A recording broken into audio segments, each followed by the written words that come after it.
Assalamu alaikum rahmatullah. Assalamu alaikum rahmatullah.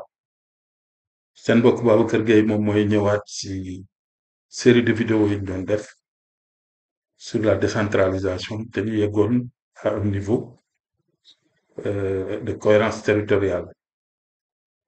On avait présenté la dernière fois ci vidéo 21 bi architecture bi, c'est-à-dire la région qui est considérée aujourd'hui comme des pôles, c'est-à-dire par rapport à 96, on a élargi la région pour mettre en place des pôles, les départements et les communes. Aujourd'hui, on va essayer de voir pour chaque pôle, c'est-à-dire pour chaque région, donc considérée comme pôle, en 2012-2013, quelle était l'option du gouvernement et quelles sont les raisons pour lesquelles nous choisissons et quels sont les atouts, voilà, de ces régions par rapport au développement économique territorial. On commencera par la région de Casamance. La région de la Casamance sera le pôle pilote pour l'application de la réforme. Donc, en 2013, l'État avait ciblé la région de la Casamance comme pôle pilote. Donc, elle comprenait la région de Ziguinchor, de Sédhiou et de Kolda pour 28 350 km², avec 1 551 600 habitants. Donc, ce territoire-là, cette région était frontalière avec la Gambie, la Guinée-Bissau, la Guinée, et cette région exerce un attrait considérable sur le plan paysager, donc culturel et socio-économique.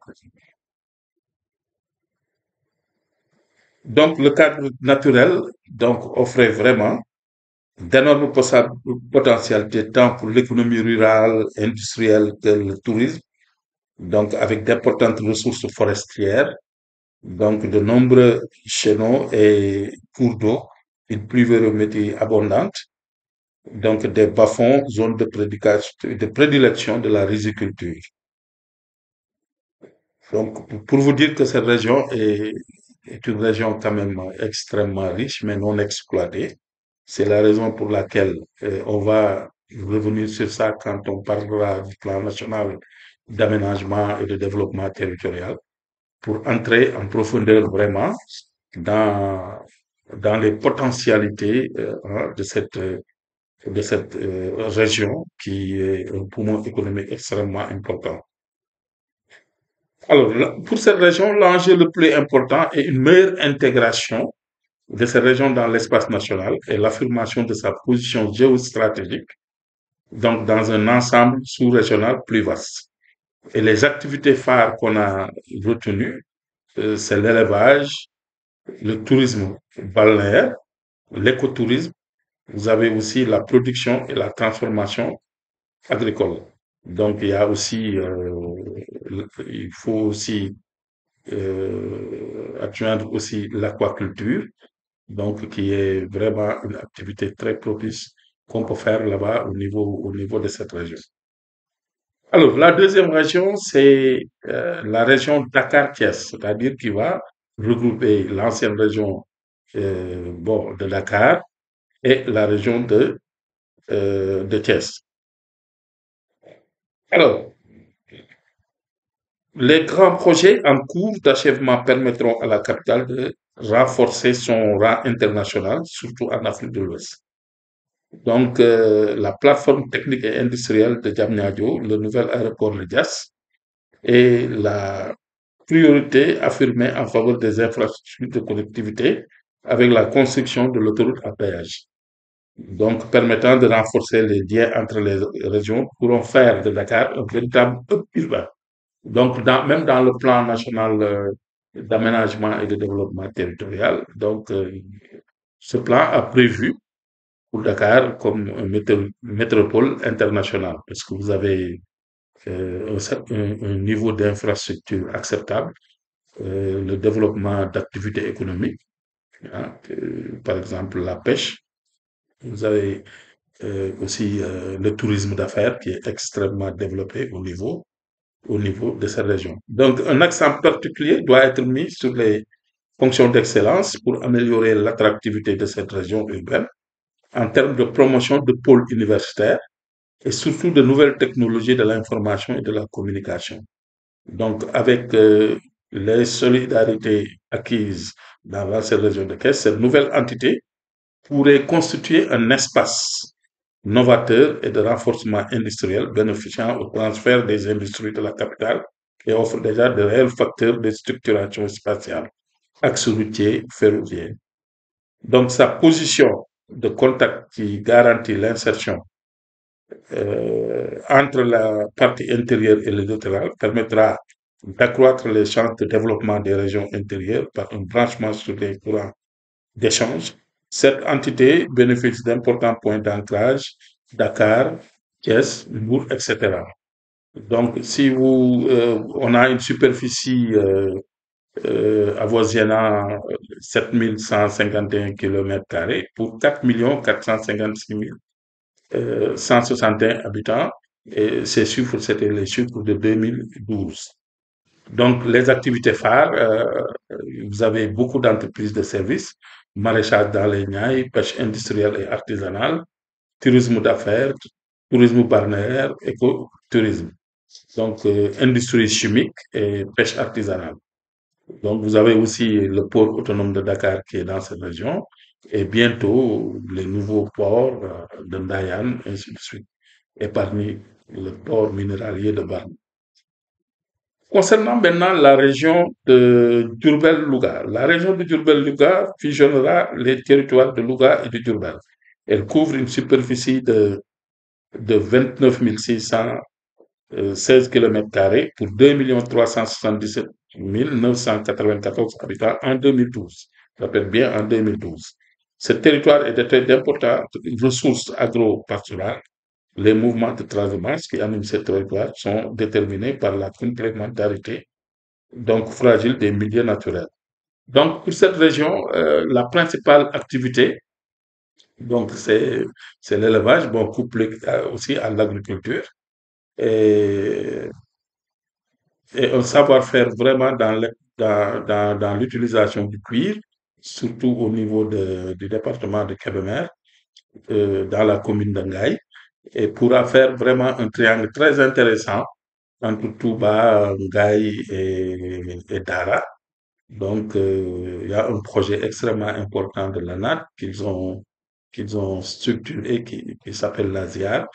Euh, donc, là, l'ambition, c'était d'utiliser la production de peau, hein, pour le transformer beaucoup plus en valeur ajoutée. Donc, c'est une région vraiment qui a beaucoup de potentialité aussi au niveau de la culture euh, fourragère, donc surtout dans les zones du Ferlo, Dara, la commune d'Oudalaï qui vraiment dispose d'un foncier extrêmement important, voilà, qui permettra vraiment à cette région d'avoir des activités économiques extrêmement importantes. Elle peut promouvoir aussi son développement en s'appuyant sur un réseau de petites villes organisées autour de Dara Liguer, en particulier le pôle religieux et économique que constitue Touba, donc qui peut accueillir même le tourisme religieux, c'est en réflexion au ministère du Tourisme, et de prendre en considération dans le développement régional et national. Et pour des infrastructures routières, vous avez la route Linguère-Matam, avec ses effets d'entraînement, devrait aussi apporter un grand souffle dans la structuration spatiale. Donc, vous voyez bien que cette zone-là est une zone quand même extrêmement importante qu'on avait prévu en 2012-2013 pour en faire une région, mais je ne sais pas actuellement, avec le nouveau régime, qu'est-ce qu'ils ont retenu, puisqu'il y avait beaucoup de problèmes autant dans l'application de cette proposition. La région du fleuve. La région du fleuve comprendra les anciennes régions de Saint-Louis et de Matam. Les fondements de l'unité territoriale se confondent avec la région, avec la vallée du fleuve qui a toujours joué un rôle socioculturel de brassage des peuples, un vecteur d'intégration sous-régionale. Son rôle hydrologique important a permis d'engager une importante politique rizicole et surtout de renforcer sa vocation sous-régionale avec des aménagements hydro-agricoles et hydroélectriques partagé avec le Mali et la Mauritanie. Ce territoire est un espace donc porteur d'avenir au regard de ses énormes potentialités. Son attractivité passe par le renforcement des pôles de compétitivité économique et urbain structurant capables d'animer les territoires. Sa superficie est de 48 503 km² pour 1 562 530 habitants en 2012. Donc, la région pourrait se spécialiser dans la riziculture, donc le maraîchage, l'industrie agroalimentaire, l'écotourisme, la pêche et l'exploitation minière avec l'exploitation actuellement, bon, bientôt l'exploitation du phosphate au niveau de Matam. Donc, pour la région du Sine Saloum, la région du Sine Saloum couvrira les anciennes régions de Kaolack, Kaffrine et Fatick sur une superficie de 23 545 km² pour 2 5 577 habitants en 2012. Donc, elle est caractérisée par d'énormes potentialités agricoles, touristiques, halieutiques. Elle sera animée par le dispositif urbain Kaolack Fatick Kaffrine. Les activités liées à la mer aussi, au niveau de Fatick, les réalités ethno-culturelles ont déjà fédéré cet ensemble. Le développement de la colonisation agricole, donc la tradition du bassin arachidier, avait entretenu une structuration spatiale assez développée dans cette région de Sine Saloum, principale zone de prédilection du bassin arachidier, comme je l'ai dit tout de suite. La ville de Kaolack, desservie par les principaux axes de communication routière et ferroviaire, s'est affirmée comme principale place centrale. La position géostratégique de ce pôle frontalier donc de la Gambie est opportune pour assurer l'interface avec la Casamance et le Sénégal oriental. Vous avez aussi comme potentialité, comme opportunité, le port de Kaolack qui n'est pas exploité vraiment. Donc pour les activités phares, vous avez les productions agricoles et l'écotourisme. Et comme je viens de le dire, avec l'exploitation du port de Kaolack, donc la région pourra retrouver vraiment son liste d'antan. La région du Sénégal oriental, donc fournira, qui fusionnera avec, comportera Kédougou et Tambacounda, avec une superficie de 59 602 km² pour 817 527 habitants.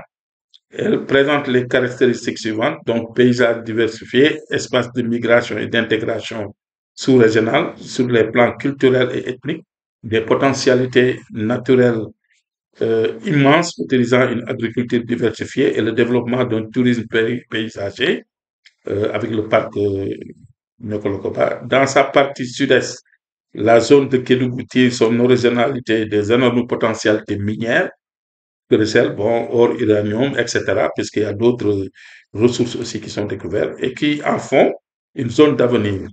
Longtemps restée à la marge du système géoéconomique sénégalais, par son enclavement, cet ensemble, du fait de sa position stratégique, peut devenir un atout majeur dans l'organisation de l'espace national et sous-régional. Donc, les activités phares pour cette région, bon, appelée pôle, hein, je le souligne, hein, parce qu'actuellement on parle de pôle territoire. Les activités phares, exploitation minière et forestière, donc tourisme, écotourisme, polyculture. Donc, pour les ressources minières, la cartographie faite par l'ANAT révèle quand même beaucoup de ressources n'ont pas été exploitées et qu'avec la transformation sur plate minière, donc beaucoup de revenus pourraient être tirés de ces ressources. Donc, en somme, les gestions proposées pour cette architecture, vous avez au niveau national l'État, donc au niveau régional, vous avez 6 régions ou 6 pôles territoires. Au niveau départemental, 45 départements seront des collectivités territoriales. Et 557 euh, communes.